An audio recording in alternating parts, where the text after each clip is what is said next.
पति गुं हवामहे। कन्या को बुलाइए। ओम प्रियनान्त्वा प्रियपति गुं हवामहे। ओम निधिनान्त्वा निधिपति गुं हवामहे। ओम वसौ मम आहम जानि गर्भात् मात्रं जासि गर्भधाम।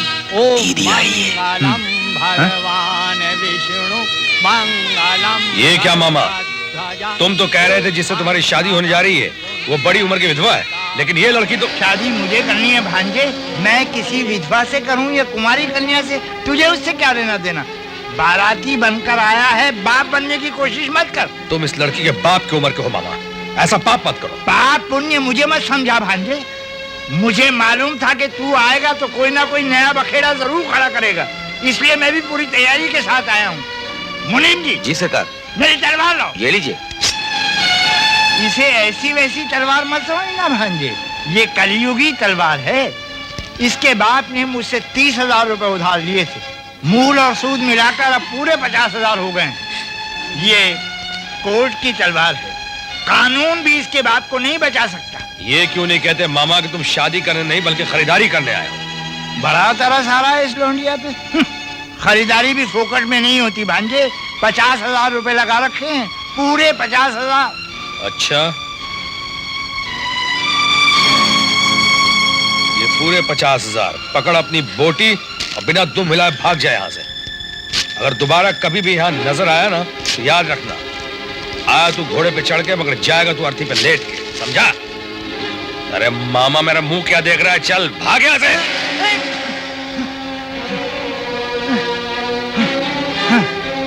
जाता हूँ भांजे, जाता हूँ, लेकिन एक बात याद रखना, आज तेरी वजह से इस लौंडिया की बारात दरवाजे पे आकर लौट रही है। अब तो ये बेचारी विधवा से भी बदतर जिंदगी काटेगी। अब इसके दरवाजे पे कभी शहनाई नहीं बजेगी, अब इसकी डोली कभी नहीं उठेगी। मुझसे ही क्या, सारी दुनिया से जाकर पूछ ले, है कोई माई का लाल जो इसका हाथ थामेगा? कौन करेगा इस लड़की से शादी? हाँ हाँ, कोई नहीं करेगा बेचारी से। जिंदगी बर्बाद हो गई बेचारी की, अब इससे दुनिया में कोई भी शादी नहीं करेगा। मेरा बेटा करेगा शादी आज ही इसी मंडप में। और तुम्हें तो मुझे भाई कहते हुए शर्म आती है, दूर हो जा मेरी नजरों से। बेटी, मैं तुम्हारे ऊपर कोई दया, उपकार या मेहरबानी नहीं कर रही हूँ। आज नहीं तो कल मुझे अपने बेटे की शादी करनी ही है। फिर तुम जैसी बहू मुझे तो चिराग लेकर ढूंढने पर भी नहीं मिलेगी। प्रशांत, मेरे इस फैसले से तुम्हें कोई एतराज तो नहीं बेटा? माँ, मैं बेटा तुम्हारा हूं, मेरी जिंदगी तुम्हारी है, तुम्हारे फैसले से मुझे कोई इनकार नहीं। बहन जी, आपने मेरी बेटी को अपनाकर न जाने किस जन्म का कर्ज चुका दिया है। मुझे अपनी बेटी पर पूरा भरोसा है बहन जी। इसकी जान चली जाएगी लेकिन आपके खानदान की मर्यादा पर कभी आंच नहीं आने देगी। बेटे, जीती रहो बेटी।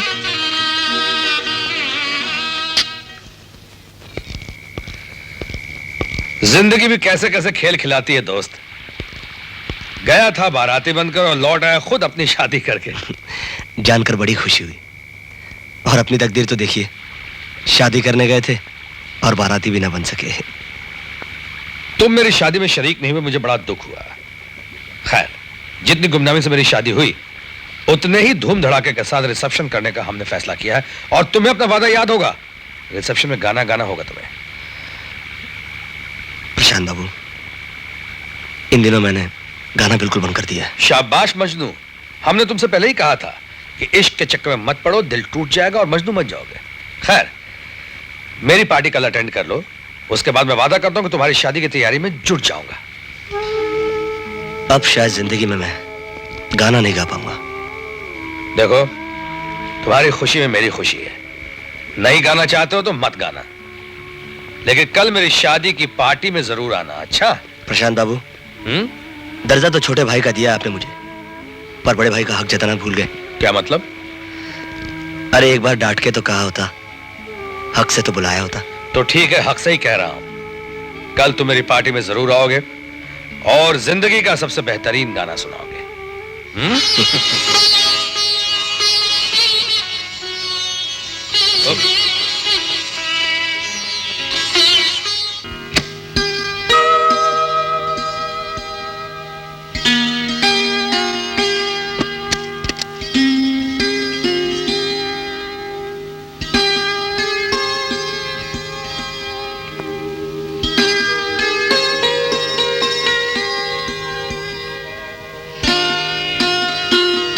जानती हो शांति, दुनिया में दो तरह के लोग होते हैं। एक वो जो तकदीर के पीछे भागते हैं और दूसरे वो जिनके पीछे तकदीर भागती है। जो तकदीर के पीछे भागते हैं उन्हें अशांति मिलती है और जिनके पीछे तकदीर भागती है उन्हें शांति मिलती है। शांति। ये तुम क्या कर रही हो शांति? अगर तुम मेरे कदमों में रहोगी तो फिर मेरे दिल में कौन रहेगा? अभी अभी तो तुम मेरी जिंदगी में आई हो, अब मेरी सांसों में बसकर मेरी धड़कनों में समा जाओ।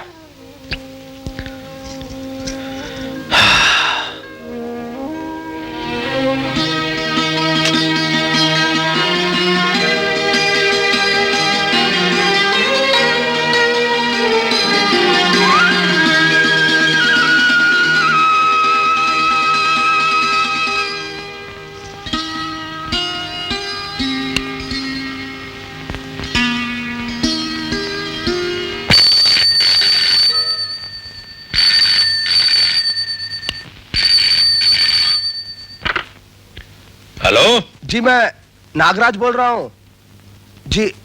पार्टी में तो मैंने आपको आधी मुबारकबाद दी थी, लेकिन अभी सोच रहा हूँ कि आपको पूरी दे दूं। मतलब ये कि हर पति की ये तमन्ना होती है कि सुहाग रात के बाद उसकी पत्नी मां बन जाए, लेकिन मैं आपको एक दर्दनाक खबर देना चाहता हूँ कि आपकी पत्नी शांति देवी सुहाग रात से पहले ही मां बनने वाली है। क्या बकवास कर रहा है कमीने? बकवास सिर्फ कमीने करते होंगे प्रशांत बाबू, लेकिन शरीफ आदमी सिर्फ सच बोलते हैं, जैसे कि मैं। अगर आपको मेरी बातों पर विश्वास नहीं आ रहा है तो आप मुझे लाल बाग में मिलिए। आप मुझ पर इतना विश्वास करेंगे कि दूसरों पर विश्वास करना भूल जाएंगे।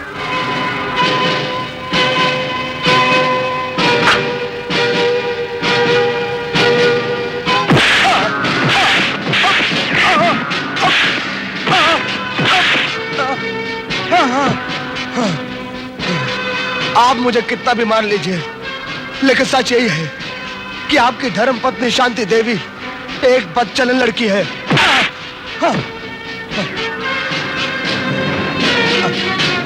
अगर मेरी बात झूठ है तो आप ही बताइए कि एक जवान और खूबसूरत लड़की एक मरियल बुड्ढे के साथ शादी क्यों करेगी? सिर्फ इसलिए ताकि वो बुड्ढा एक रबर स्टैंप बनकर उसकी जिंदगी में रहे और दूसरे लोग उसकी जवानी पर ठप्पा लगाकर चले जाए। इसी को कलयुग कहते हैं मिस्टर प्रशांत। हर सच्चे इंसान को इसी तरह कुत्ते की तरह पीटा जाता है, लेकिन मैं इस बात का चश्मदीद गवाह हूं कि मैंने शांति देवी और बसंत बाबू के बीच में नाजायज ताल्लुकात देखे हैं। इन आंखों ने उन दोनों को साथ में हम बिस्तर होते हुए देखा है।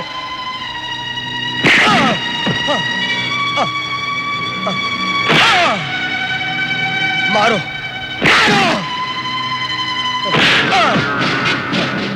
इसी वजह से उस हरामजादे ने मुझे नौकरी से निकाल दिया। मेरी नौकरी तो चली गई, लेकिन मैंने कसम खाई कि मेरी जान भी चली जाए, लेकिन मैं शांति के पति को अंधेरे में नहीं रखूंगा, नहीं रखूंगा। उस महान पति से मैं कैसे झूठ बोल सकता हूं जो अपनी पत्नी को सती सावित्री समझता है और उस सती सावित्री के पेट में किसी और का बच्चा पल रहा है जिसका नाम है बसंत।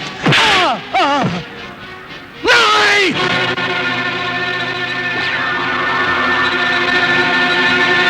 बस प्रशांत जी, बस बहुत हो गई है मारपीट। अगर आपको मेरी बात पर विश्वास नहीं है तो ये पिस्तौल लीजिए और मेरा सीना छलनी छलनी कर दीजिए। मेरे खून का कतरा कतरा फिर भी यही बोलेगा कि आपकी पत्नी बदचलन है, क्योंकि मेरे पास इस बात का सबूत भी है। जाइए, अपने घर जाइए और अपनी पत्नी का हाथ देखिए। उसकी उंगली में वो अंगूठी है जो उसे बसंत बाबू ने दी है और उसमें बसंत बाबू की तस्वीर भी गड़ी है। जाइए, घर जाइए और उसका हाथ देखिए। जाइए। पिस्तौल खाली, इसको बोलते हैं ड्रामा।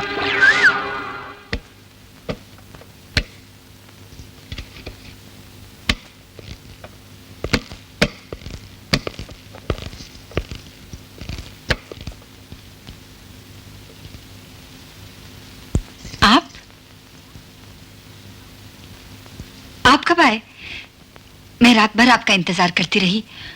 वो अचानक किसका फोन आ गया था जिसके लिए आपको जाना पड़ा? मेरे दोस्त को अचानक दिल का दौरा पड़ गया। दोस्त? कौन से दोस्त को दिल का दौरा पड़ा है? उस दोस्त को तुम नहीं जानती। ये अंगूठी किसने दी? जरूर माँ ने दी होगी, नहीं? नहीं, ये बसंत ने मुझे इनाम के तौर पे दी थी।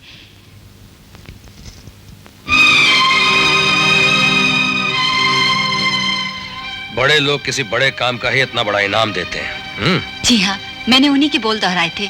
प्राइस के साथ साथ उन्होंने अपनी तरफ से अंगूठी इनाम में दी थी। हाँ, जब इनाम के लायक काम हो तभी इनाम दिया जाता है। और फिर बसंत जैसे कलाकार को तो सारी दुनिया चाहती है, पर तुम्हारी तो वो मुट्ठी में है। देखिए, इनाम की बातों में मैं ये भूल गई कि आप थके मांदे घर आए हैं। आपसे एक कप चाय भी नहीं पूछा। आज दूध वाला आया नहीं, इसलिए मैं ये टिन खोल रही हूँ। लेकिन इसका सील इतना मजबूत है कि मुझसे खुल ही नहीं रहा। आप जरा खोल दीजिए ना। सील तोड़ने से क्या फायदा? मुझे चाय पीनी ही नहीं है। तुम लोग चाय पियो या ना पियो, पर दोनों कान खोलकर सुन लो। आज से ठीक 9 महीने के बाद मुझे एक अनमोल तोहफा चाहिए। सुना बहू, एक पोता। भगवान ने चाहा तो आपकी तमन्ना जरूर पूरी हो जाएगी। आज 2 रोज हो गए, उसने अन्न का एक दाना भी नहीं छुआ।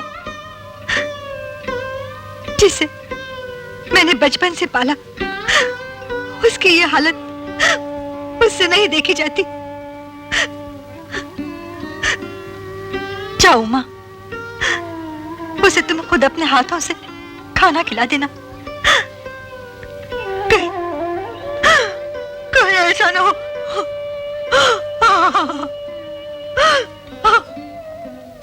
बहन जी, 6 महीने पहले चैरिटी शो की हमने डेट्स ली थी बसंत बाबू से। प्लीज। मैं कोशिश करती हूँ, आप लोग बैठिए।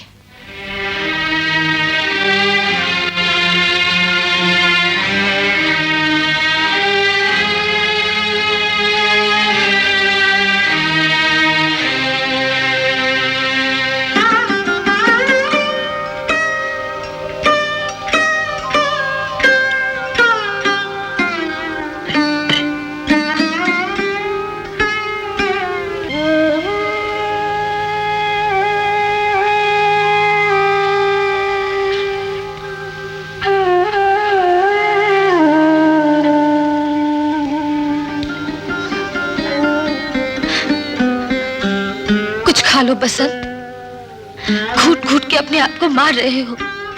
इस तरह आत्महत्या करने से क्या तुम्हें शांति मिल जाएगी? जो आस लगाए नीचे तुम्हारा इंतजार कर रहे हैं, उनको मैं क्या जवाब दूं बसंत? जवाब तुम नहीं, जवाब मैं दूंगा उमा।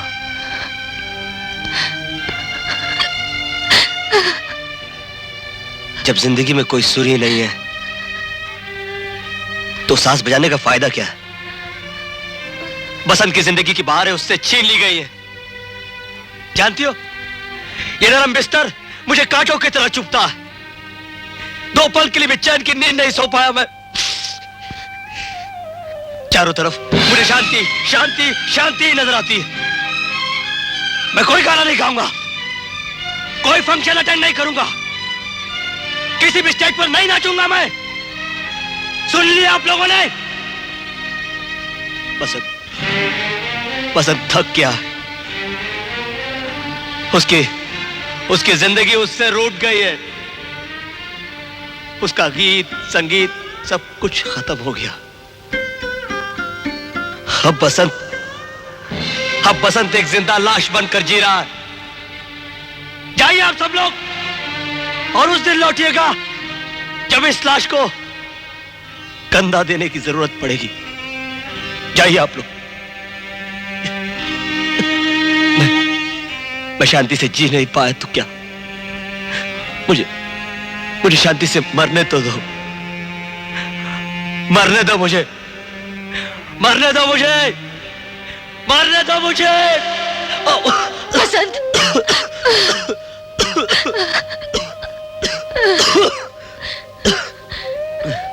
तुम्हारी भी जिंदगी एक पहली बन गई बसंत। एक का प्यार तुम पा नहीं सके और दूसरे का प्यार तुम समझ ना सके। ऐसी हालत में बसंत बाबू को स्टेज पे लाना नामुमकिन है। टिकटें वापस नहीं ले सकते, लोगों को समझा नहीं सकते। अब देखना यह है कि इसका नतीजा क्या होता है। चलो चलो क्या करेंगे।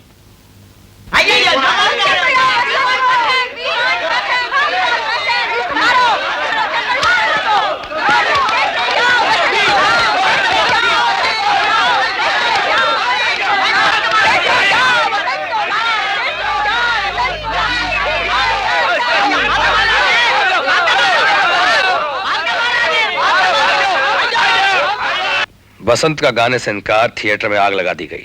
हमारे संवाददाता ने सूचना दी है कि यह घटना उस वक्त घटी जब श्री बसंत ने गाने के वादे के बावजूद गाने से इनकार कर दिया। अगर श्री बसंत उस रात जनता को मिल जाते तो शायद लोग उन्हें जान से मार डालते। क्या हुआ? कुछ नहीं, वो मेरा पैर फिसल गया। हाँ, जाहिर है पांव फिसल जाए तो चीज तो क्या। नहीं नहीं, सिर्फ नाश्ता गिर गया है। चोट तो नहीं लगी? गिरी हुई चीजें उठाकर बाहर फेंक दो। गिरी हुई चीजें इंसान के खाने लायक नहीं होती।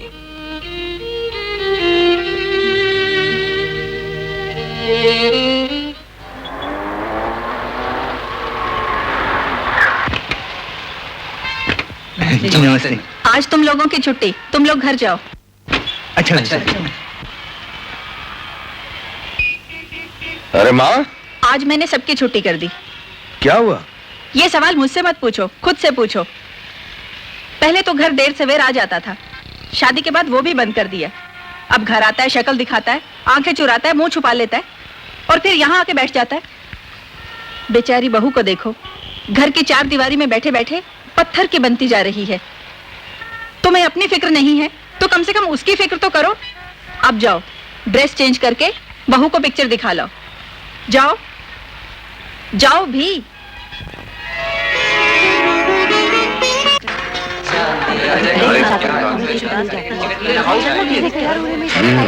लगता है मामला गड़बड़ है।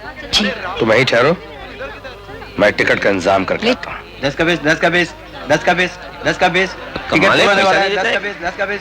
टिकट खत्म होने वाला है, 10 का 20।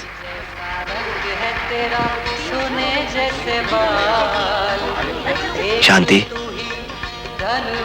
बसंत, कैसी हो?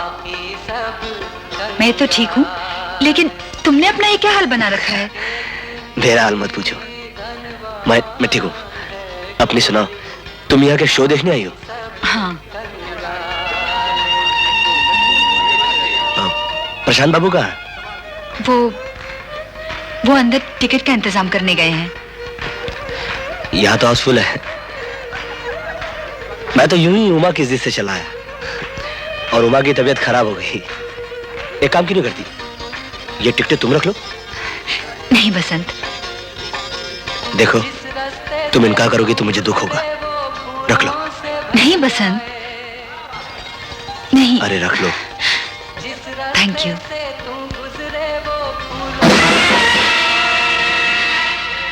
सी यू बसंत। Mention not.